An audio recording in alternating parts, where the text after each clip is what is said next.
कितने लोग जानते हैं कि मैं 3 साल में कक्षा 8 पास हुआ? अच्छा, पूरा समाचार फैल गया। फिर एक रात मैंने अपनी कमी ढूंढी और कमी ढूंढने के बाद मुझे लगा कि अगर मुझे जीवन में कुछ करना है तो सबसे पहले अपने दोस्तों को छोड़ना पड़ेगा। तो दोस्त छोड़ने के लिए क्या करना पड़ेगा? मैं दोस्त छोड़ो, मैं अपना शहर ही छोड़ देता हूं। मैं नवाबगंज छोड़ दिया, गोरखपुर चला गया। और फिर मेरा सौभाग्य था, एक अच्छे लड़के से मेरी मुलाकात हो गई। पांडे, नाम भूल गया हूं, पांडे जी, कवि जी हम उनको कहते थे। उनसे मेरी मुलाकात हो गई और वो यही कविता पढ़ते थे। कविता क्या थी?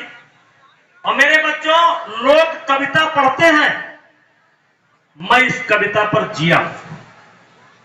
मैं कह सकता हूं कि आज मैं जो कुछ भी हूं उसमें 50% से ज्यादा योगदान इस कविता का है जो मैं आपके सामने पढ़ने जा रहा हूं।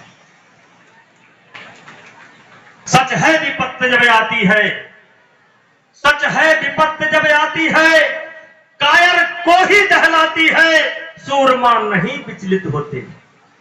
8 महीना टिका हूं, देर में समझो। सच है समझो दूर तक।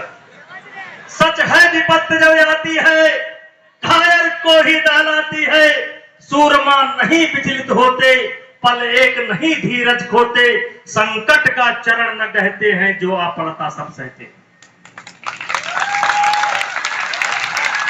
है कौन काम ऐसा जग में, है कौन काम ऐसा जग में, टिक सके आदमी के मग में, थम ठोक ठेलता है जब नर पर्वत के जाते पांव कर, मानव जब जोर लगाता है पत्थर पानी बन जाता है।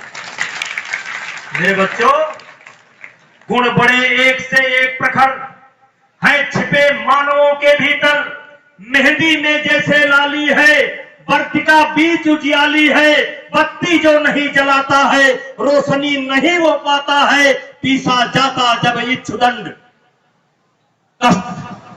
पीसा जाता जब इच्छुदंड, गन्ना जब कोलू में डाला जाता है, पीसा जाता जब इच्छुदंड, झरती रस की धारा प्रचंड, मेहंदी सहती है जब प्रहार, बनती ललनाओं का सिंगार, और जब फूल पिरोए जाते हैं हम उनको गले लगाते हैं। वसुधा का नेता कौन हुआ? मेरे बच्चों, मैं कविता पढ़ा नहीं हूं, इस कविता पर जिया हूं, एक एक लाइन पर जिया हूं, और इसलिए ये कविता आपको पढ़ा रहा हूं। वसुधा का नेता कौन हुआ? भूखंड विजेता कौन हुआ? अतुलित यश क्रेता कौन हुआ? नौ धर्म पड़ेता कौन हुआ? जिसने न कभी आराम किया, विघ्नों में रहकर काम किया। क्यों?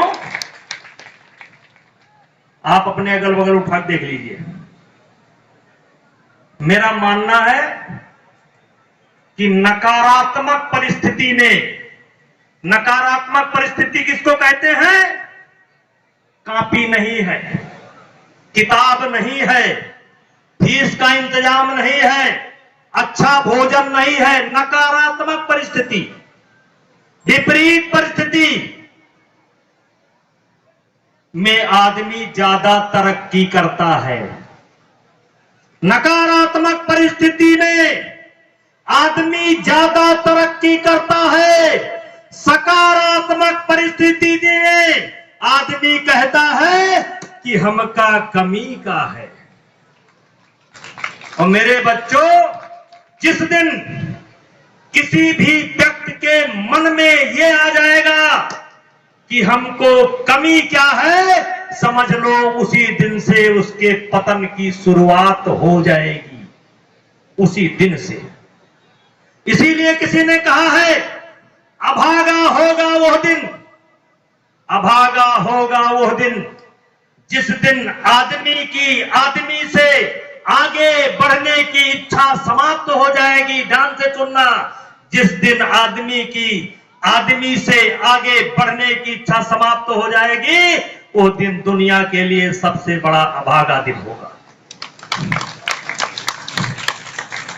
इसलिए मैं कहता हूं, वसुधा का नेता कौन हुआ, भूखंड विजेता कौन हुआ, अतुलित यश क्रेता कौन हुआ, नौ धर्म पड़ेता कौन हुआ, जिसने न कभी आराम किया, विघ्नों में रहकर काम किया। क्यों? जब विघ्न सामने आते हैं, सोते से हमें जगाते हैं, तन को मरोड़ते हैं पल पल, मन को झंझोड़ते हैं पल पल, और सतपथ की ओर लगाकर ही जाते हैं हमें जगाकर। मेरे बच्चों, मैंने कहा कि मुफ्त में कोई चीज नहीं मिलती। वाटिका और वन एक नहीं, पार्क और जंगल में फर्क होता है। जंगल में फूल भी होते हैं लेकिन कांटे भी होते हैं, और पार्क में फूल होते हैं और घास होती है लेकिन कांटे नहीं होते हैं। इसलिए दिनकर जी ने लिखा है, वाटिका और वन एक नहीं, आराम और रण एक नहीं। मेरे बच्चों, रण का मतलब कर्तव्य। यहां रण का मतलब युद्ध नहीं है, यहां रण का मतलब है कर्तव्य।